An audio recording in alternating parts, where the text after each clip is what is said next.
Praise lord. దేవుని ఉన్నతమైన నామమునకు మహిమ కలుగునుగాక. ప్రభువు పేరట మీ అందరికీ హృదయపూర్వక వందనాలు. ఈ ఉదయకాలము దేవుని వాక్యాన్ని విందాం. కీర్తనలు 51:17.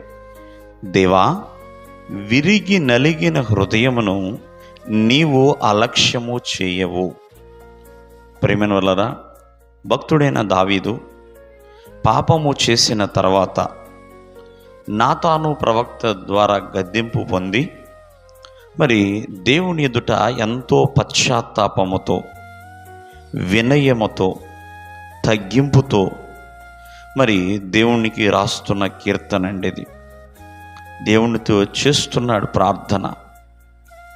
ఏమని? ఎంతో దీనత్వం కలిగి ప్రార్థన చేస్తున్నాడు. అయ్యా, నేను పాపములో పుట్టినవాడను, నన్ను కరుణించు, హిమము కంటే నన్ను తెల్లగా మార్చయ్యా, నన్ను కడుగు ప్రభువా అంటూ ఎంతో తగ్గింపుతో, దీనత్వంతో తన్ను తాను దేవుని ఎదుట తను చేసిన ప్రతి పాపమును ఒప్పుకుంటూ దేవుని వైపు తిరిగి ఎంతగానో దేవుణ్ణి వేడుకుంటున్నాడు.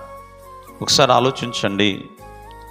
ఎప్పుడైతే మనము వినయము, దీనత్వం కలిగి ఉంటామో, మన హృదయము పశ్చాత్తాపముతో నిండి ఉంటుందో, ప్రేమైన వాళ్ళారా, ఇవన్నీ కూడా మనల్ని మనం పరిశుద్ధపరచుకోవటానికి సూచనగా ఉన్నాయి.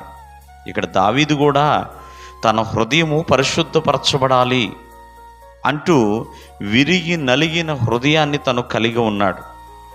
మరి దేవుడంట ఆ విరిగి నలిగిన హృదయాన్ని అలక్ష్యము చేయడండి, అంటే నిర్లక్ష్యము చేయుడు, లక్ష్య పెడతాడు ఆ విరిగి నలిగిన హృదయాన్ని.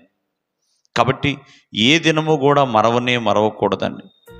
కాబట్టి నలిగిన హృదయాన్ని దేవుడు ఇష్టపడతాడు, ఎందుకంటే అది పరిశుద్ధతకి సాదృశ్యంగా ఉంది. మరి ఎవరైతే చేసిన పాపమును పశ్చాత్తాప పడతారో అది దేవుని క్షమాపణకి సాదృశ్యంగా కనపడతా ఉంటుంది.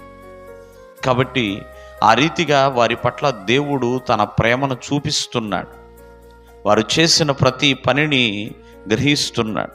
కాబట్టి ఎప్పుడు కూడా పరిశుద్ధము హృదయాన్ని కలిగి ప్రభువును స్తుతించాలి, ప్రభువుని వేడుకోవాలి, ప్రభువుని క్షమాపణ అడగాలి. ప్రేమైన వాళ్ళరా, ఇక్కడ దావీదు తాను చేసిన తప్పిదము నిమిత్తమై పరిశుద్ధమైన హృదయంతో దేవుణ్ణి వేడుకుంటున్నాడు.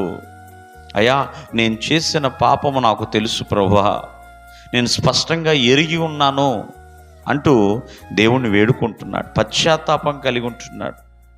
కావున అటువంటి పరిశుద్ధతనంట దేవుడు ఇష్టపడతాడంటండి. పశ్చాత్తాపాన్ని దేవుడు ఇష్టపడతాడు, వారిని క్షమిస్తాడు, వారి పట్ల దేవుడు ప్రేమ చూపిస్తాడు, వారిని దేవుడు ధైర్యపరుస్తాడు.